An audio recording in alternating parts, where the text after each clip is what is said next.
Important, ಅದನ್ನು ಅಲ್ಲೆಗೆಳಿಬಾರ್ದು. But ಆ ರೀಸನ್ಸನ್ನು ಇಟ್ಕೊಂಡ್ಬಿಟ್ಟು ನಮ್ಮ ದೇಶದ ಬಜೆಟಲ್ಲಿ ನಾವೇನೂ ಕೊಡ್ಲಿಕ್ಕೆ ಆಗ್ತಿಲ್ಲ ಜನಸಾಮಾನ್ಯರಿಗೆ ಅನ್ನೋದು ಜನಸಾಮಾನ್ಯರಿಗೆ ಮಾಡುವಂಥ ದ್ರೋಹ ಇದು. ಯಾಕೆಂತ ಹೇಳಿದ್ರೆ ನೀವು ಇನ್ಕಮ್ ಟ್ಯಾಕ್ಸ್ ಅಥವಾ ಇನ್ಕಮ್ ಟ್ಯಾಕ್ಸ್ ರೇಟ್ ಕೊಟ್ಟಿಲ್ಲ ಅನ್ನೋದನ್ನ ನೀವು ಫ್ಯಾಕ್ಟ್ಸ್ ಅಂಡ್ ಫಿಗರ್ಸ್ ಅನ್ನ ಇಟ್ಕೊಂಡು ಹೇಳ್ತೀನಿ. ನೀವು last 15 years budget allocation state wise or sector wise allocation figures ಅನ್ನ ಇಟ್ಕೊಂಡು ಮಾತಾಡಬೇಕು. ನಾವು ಜನರಲ್ ಆಗಿ ಕೊಟ್ಟಿಲ್ಲ ಅಂದ್ರೆ ಅದೇ ಭೂತ ಆವರಿಸ್ಕೊಂಡು ಬಿಡುತ್ತೆ. ಹಾಗಾದ್ರೆ ಜಗತ್ತು ಹೇಗೆ ನಡೀತಾ ಇದೆ, ನಮ್ಮ ದೇಶ ಹೇಗೆ ನಡೀತಾ ಇದೆ? 2018-19 ನಮ್ಮ ದೇಶದ ಬಜೆಟ್ 24.4 ಲಕ್ಷ ಕೋಟಿ ಇತ್ತು. 2024-25 48 ಲಕ್ಷ ಕೋಟಿ ಬಂತು. ಅದೇ ಕರ್ನಾಟಕಕ್ಕೆ 2018-19 46,000 ಕೋಟಿ ಮಾತ್ರ ಬಂತು. 2024-25 59,785 ಕೋಟಿ, 10,000 ಕೋಟಿ ಜಾಸ್ತಿ ಬಂತು 6 ವರ್ಷಕ್ಕೆ. ಬಟ್ ದೇಶದ ಡಬಲ್ ಆಯ್ತು. ಕರ್ನಾಟಕ 2 ವರ್ಷದಲ್ಲಿ ತನ್ನ ಟ್ಯಾಕ್ಸ್ ಪೇಯಿಂಗ್ ಕೆಪಾಸಿಟಿಯನ್ನ ಪಾತಾಳಕ್ಕೆ ತಳ್ಕೊಂಡು ಹೋಗಿದೆ ಅನ್ನುವಂತ ನೀವು ನೆನ್ಪಿಟ್ಕೋಬೇಕು. 2 ವರ್ಷದಲ್ಲಿ ದುರಾಡಳಿತದ ಪರಿಣಾಮ, ಆರ್ಥಿಕ ಸ್ಥಿತಿ ಹದಗೆಟ್ಟಿದ್ರ ಪರಿಣಾಮ ಕರ್ನಾಟಕದ ಟ್ಯಾಕ್ಸ್ ಕಾಂಟ್ರಿಬ್ಯೂಷನ್ ಏನಾಗಿದೆ ಇವತ್ತು ದೇಶಕ್ಕೆ ಅನ್ನೋದನ್ನು ನೀವು ಕಂಪೇರ್ ಮಾಡಬೇಕು. ಕೇವಲ ಕೊಟ್ಟಿಲ್ಲ ಅಂತ ಹೇಳಬಾರ್ದಲ್ಲ. ಯಾಕೆ ಕರ್ನಾಟಕ ಇನ್ನು 3 ವರ್ಷದಲ್ಲಿ ಕರ್ನಾಟಕ ಏನಾಗುತ್ತೆ? ಇನ್ನು 3 ವರ್ಷದಲ್ಲಿ ಕರ್ನಾಟಕ ಏನಾಗುತ್ತೆ ಹೇಳಿ? ಇನ್ನು 3 ವರ್ಷದಲ್ಲಿ ಕರ್ನಾಟಕದ ಆರ್ಥಿಕ ಸ್ಥಿತಿ ಏನಾಗುತ್ತೆ ಹೇಳಿ? ಈ ವರ್ಷ ಎಷ್ಟು ಲಕ್ಷ ಕೋಟಿ ರೂಪಾಯಿ ಸಾಲಕ್ಕೆ ಅರ್ಜಿ ಹಾಕಿದ್ದಾರೆ ಅಂತ ಹೇಳಿ, ಸಾಲ ಸಿಗುತ್ತಾ ಇಲ್ವೋ ಅನ್ನೋ ಗ್ಯಾರಂಟಿ ಇಲ್ಲ. ಕಾಂಗ್ರೆಸ್ ವಕ್ತಾರರು ಇವತ್ತು ಮಿಸ್ಸಿಂಗ್ ಇದ್ದಾರೆ, ಇದ್ದಿದ್ರೆ ಹೇಳ್ತಿದ್ರು ಬಹುಶಃ ಕೇಂದ್ರ ಸರ್ಕಾರ ಮಾಡ್ತಿರೋ ಮಲ್ತಾಯಿ ಧೋರಣೆ, ನಮಗೆ ಸಿಗಬೇಕಾದ ಅನುದಾನದ ಪ್ರಮಾಣ ಸಿಗ್ತಿಲ್ಲ ಈ ಲೆಕ್ಕ ಕೊಡ್ತಿದ್ರು. ಬಟ್ ಎನಿವೆ ಕಾಂಗ್ರೆಸ್ ಪಕ್ಷದ ವಕ್ತಾರರಿಲ್ಲ. ಮಹೇಶ್ ಜಿ, ಕ್ವಿಕ್ ಆಗಿ, ಕೇಂದ್ರ ಸಚಿವರಾಗಿ ಕುಮಾರಸ್ವಾಮಿ ಅವರು ಇರೋದ್ರಿಂದ ಎಸ್ಪೆಷಲಿ ಇಂಡಸ್ಟ್ರಿಯಲ್ ಸೆಕ್ಟರ್ಗೆ ಕರ್ನಾಟಕಕ್ಕೇನಾದರೂ ಭರಪೂರವಾದ ಕೊಡುಗೆ ಸಿಗಬಹುದು ಅನ್ನೋ ಸಹಜ ನಿರೀಕ್ಷೆ ಇದ್ದೇ ಇದೆ. ಭದ್ರಾವತಿ, ಹಾಸನಕ್ಕೊಂದು IIT ಬರಬಹುದು, ಈ ರೀತಿಯ ಅನೇಕ ಎಕ್ಸ್ಪೆಕ್ಟೇಷನ್ ಕುಮಾರಸ್ವಾಮಿ ಅವ್ರ ಕಾರಣಕ್ಕಿದ್ದೇ ಇದೆ. ಪೂಜ್ಯ ನರೇಂದ್ರ ಮೋದಿಜಿಯವರ ಏನಿವತ್ತಿನ ಬಜೆಟ್ ಇದೆ, 1 ವಾರಗಳಿಂದ ಮಾಧ್ಯಮಗಳು ಈ ದೇಶದ ಮಧ್ಯಮ ವರ್ಗ ಬಡವರು ಸಹ 2 ಕಿವಿಯನ್ನು ಕೊಟ್ಕೊಂಡು ಕೇಳುವಂಥ ಸನ್ನಿವೇಶ ಸೃಷ್ಟಿಯಾಗಿದೆ. ಇವತ್ತು ಮೋದಿಜಿಯವರ 5 ಟ್ರಿಲಿಯನ್ ಎಕನಾಮಿ ಏನು ಹೊಂದಿದೆ, ಅವರು ಒಂದು ಆಸೆ ಇಟ್ಕೊಂಡಿದ್ದಾರೆ. ನಮ್ಮ ಕುಮಾರಸ್ವಾಮಿ ಸಾಹೇಬ್ರು ಯಾವಾಗಲೂ ಹೇಳ್ತಾ ಇರ್ತಾರೆ, ಏನಾದರೂ ಮಾಡಿ 2032 ವೇಳೆಗೆ $10 ಟ್ರಿಲಿಯನ್ ಎಕನಾಮಿಯನ್ನು ನಮ್ಮ ಈ ದೇಶ ಹೊಂದಬೇಕಾಗುತ್ತೆ ಅಂತೇಳಿ. ಆದರೆ ಇವತ್ತಿಲ್ಲಿ ಎಕನಾಮಿಸ್ಟ್ ಕೂತಿದ್ದಾರೆ, ಅವ್ರ ಮುಂದೆ ಸುಳ್ಳು ಹೇಳೋದಕ್ಕೆ ನಾನು ಖಂಡಿತ ಇಷ್ಟಪಡೋದಿಲ್ಲ.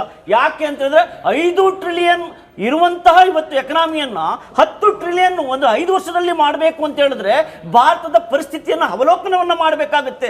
ಯಾಕೆ ಅಂತ ಹೇಳಿದ್ರೆ ಇವತ್ತಿನ ಭಾರತದ ಪರಿಸ್ಥಿತಿ ಹೇಗಿದೆ ಅಂತ ಹೇಳಿದ್ರೆ GDP ಕುಸಿತ ಆಗಿದೆ, ಮತ್ತು ರೂಪಾಯಿಯ ಮೌಲ್ಯವೂ ಸಹ ಇಳಿಕೆ ಆಗಿದೆ, ಮತ್ತು ಹಣದುಬ್ಬರವೂ ಸಹ ಏರಿಕೆ ಆಗಿದೆ. ನನ್ನ ಆತ್ಮೀಯ ಸ್ನೇಹಿತರು ಹೇಳಿದಾಗೆ ಇವತ್ತು ಈ ಪ್ರಪಂಚದಲ್ಲಿರುವಂಥ ವ್ಯತಿರಿಕ್ತ ಪರಿಣಾಮಗಳು ಅವತ್ತು ಸಹ ವೆರಿ ಇಂಪಾರ್ಟೆಂಟ್. ಅದೇ ಇವತ್ತು ನಮ್ಮ ದೇಶದಲ್ಲಿ ಅದೂ ಸಹ ಇವತ್ತು ಎಫೆಕ್ಟಿವ್ ಆಫ್ ಬಜೆಟ್ ಮೇಲೆ ಪರಿಣಾಮವನ್ನು ಬೀರಿದೆ. ಯಾಕೆ ಅಂತ ಹೇಳಿದ್ರೆ ಇವತ್ತು ನಾವು ಸಂಭ್ರಮ ಪಡುವಂತಹ ಒಂದು ವಸ್ತುಗಳೇನಿಲ್ಲ ಈ ಭಾರತ ದೇಶ.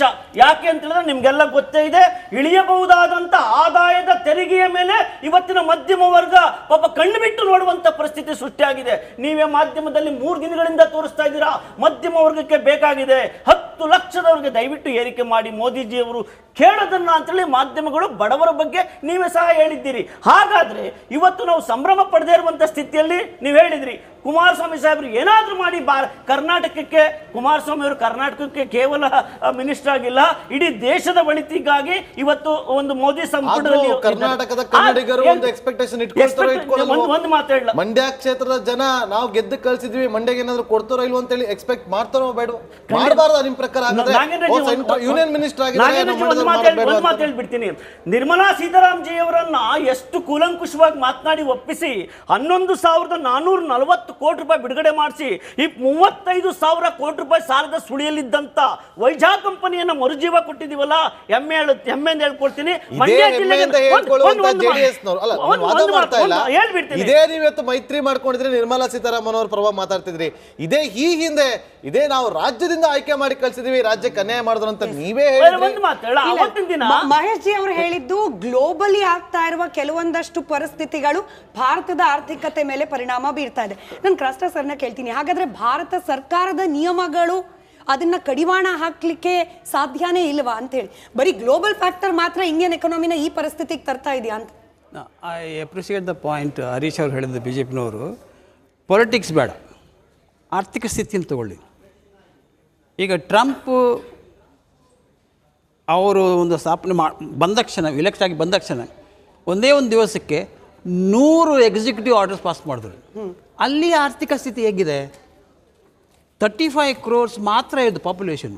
ಅವ್ರದ್ದು $29 trillion economy, US ಇದು 29 trillion. We are only now 4 trillion. And population is to 140 crore. China compare ಮಾಡಿ, because US is number 1, number 2 is China. Sir ಕ್ಷಮೆ ಇರಲಿ, ಒಂದು ಬ್ರೇಕಿಂಗ್ ಅಪ್ಡೇಟ್ ಇದೆ. ನಿಮ್ಮ ಹತ್ರ ಬ್ರೇಕಿಂಗ್ ಅಪ್ಡೇಟ್ ಬರ್ತಾ ಇದೆ. ಸಂಪುಟ ಸಭೆ ಅಸ್ತು ಅಂದಿದೆ ಕೇಂದ್ರ ಬಜೆಟ್ಗೆ. ಪ್ರಧಾನಿ ಮೋದಿ ನೇತೃತ್ವದಲ್ಲಿ ನಡೆದಿರ್ತಕ್ಕಂಥ ಸಭೆ, ಸಂಪುಟ ಸಭೆಯನ್ನ ಮುಗಿಸಿ ಇದೀಗ ಕೆಲವೇ ಕ್ಷಣಗಳಲ್ಲಿ ಪ್ರಧಾನಿ ಸಂಸತ್ತಿಗೆ ಆಗಮಿಸ್ತಾರೆ. ಅನಂತರ ಕೆಲವೇ ಕ್ಷಣಗಳಲ್ಲಿ ಬಜೆಟ್ ಮಂಡನೆ ಆಗತ್ತೆ.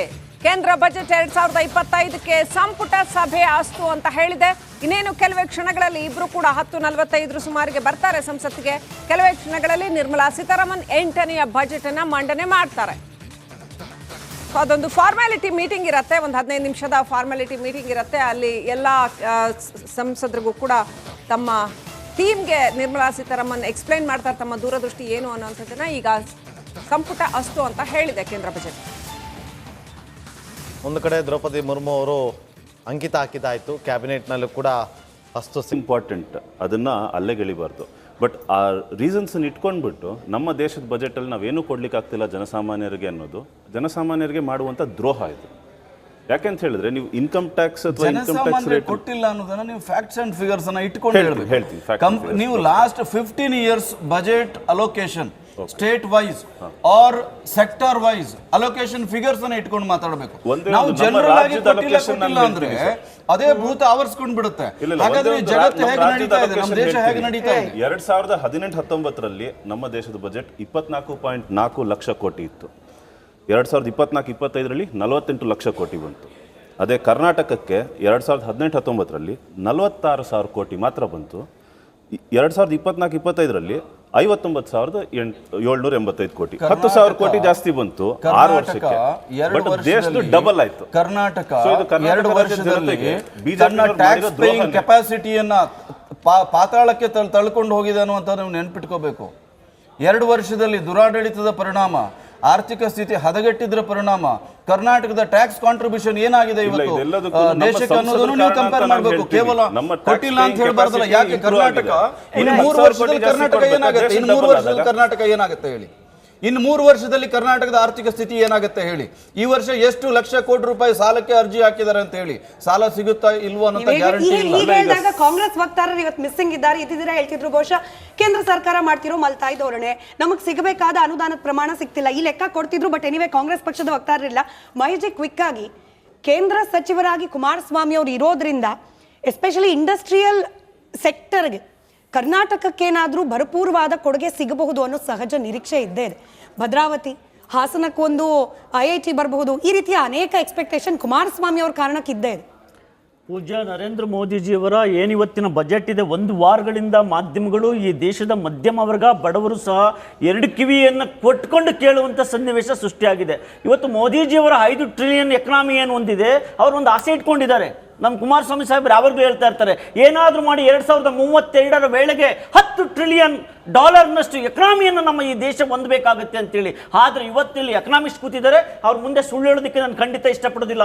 ಯಾಕೆ ಅಂತಂದರೆ 5 ಟ್ರಿಲಿಯನ್ ಇರುವಂತಹ ಇವತ್ತು ಎಕನಾಮಿಯನ್ನು 10 ಟ್ರಿಲಿಯನ್ ಒಂದು 5 ವರ್ಷದಲ್ಲಿ ಮಾಡಬೇಕು ಅಂತ ಹೇಳಿದ್ರೆ ಭಾರತದ ಪರಿಸ್ಥಿತಿಯನ್ನು ಅವಲೋಕನವನ್ನು ಮಾಡಬೇಕಾಗುತ್ತೆ. ಯಾಕೆ ಅಂತ ಹೇಳಿದ್ರೆ ಇವತ್ತಿನ ಭಾರತದ ಪರಿಸ್ಥಿತಿ ಹೇಗಿದೆ ಅಂತ ಹೇಳಿದ್ರೆ GDP ಕುಸಿತ ಆಗಿದೆ, ಮತ್ತು ರೂಪಾಯಿಯ ಮೌಲ್ಯವೂ ಸಹ ಏರಿಕೆ ಆಗಿದೆ, ಮತ್ತು ಹಣದುಬ್ಬರವೂ ಸಹ ಏರಿಕೆ ಆಗಿದೆ. ನನ್ನ ಆತ್ಮೀಯ ಸ್ನೇಹಿತರು ಹೇಳಿದಾಗೆ ಇವತ್ತು ಈ ಪ್ರಪಂಚದಲ್ಲಿರುವಂಥ ವ್ಯತಿರಿಕ್ತ ಪರಿಣಾಮಗಳು ಅವತ್ತು ಸಹ ವೆರಿ ಇಂಪಾರ್ಟೆಂಟ್. ಅದೇ ಇವತ್ತು ನಮ್ಮ ದೇಶದಲ್ಲಿ ಅದೂ ಸಹ ಇವತ್ತು ಎಫೆಕ್ಟಿವ್ ಆಫ್ ಬಜೆಟ್ ಮೇಲೆ ಪರಿಣಾಮವನ್ನು ಬೀರಿದೆ. ಯಾಕೆ ಅಂತ ಹೇಳಿದ್ರೆ ಇವತ್ತು ನಾವು ಸಂಭ್ರಮ ಪಡುವಂತಹ ಒಂದು ವಸ್ತುಗಳೇನಿಲ್ಲ ಈ ಭಾರತ ದೇಶ. ಯಾಕೆ ಅಂತ ಹೇಳಿದ್ರೆ ನಿಮ್ಗೆಲ್ಲ ಗೊತ್ತೇ ಇದೆ, ಇಳಿಯಬಹುದಾದಂಥ ಆದಾಯದ ತೆರಿಗೆಯ ಮೇಲೆ ಇವತ್ತಿನ ಮಧ್ಯಮ ವರ್ಗ ಪಾಪ ಕಣ್ಣು ಬಿಟ್ಟು ನೋಡುವಂಥ ಪರಿಸ್ಥಿತಿ ಸೃಷ್ಟಿಯಾಗಿದೆ. ನೀವೇ ಮಾಧ್ಯಮದಲ್ಲಿ 3 ದಿನಗಳಿಂದ ತೋರಿಸ್ತಾ ಇದ್ದೀರಾ, ಮಧ್ಯಮ ವರ್ಗಕ್ಕೆ ಬೇಕಾಗಿದೆ 10 ಲಕ್ಷದವರೆಗೆ ದಯವಿಟ್ಟು ಏರಿಕೆ ಮಾಡಿ ಮೋದಿಜಿಯವರು ಕೇಳೋದನ್ನ ಅಂತೇಳಿ ಮಾಧ್ಯಮಗಳು ಬಡವರ ಬಗ್ಗೆ ನೀವೇ ಸಹ ಹೇಳಿದ್ದೀರಿ. ಹಾಗಾದ್ರೆ ಇವತ್ತು ನಾವು ಸಂಭ್ರಮ ಪಡೆದೇ ಇರುವಂಥ ಸ್ಥಿತಿಯಲ್ಲಿ ನೀವು ಹೇಳಿದ್ರಿ ಕುಮಾರಸ್ವಾಮಿ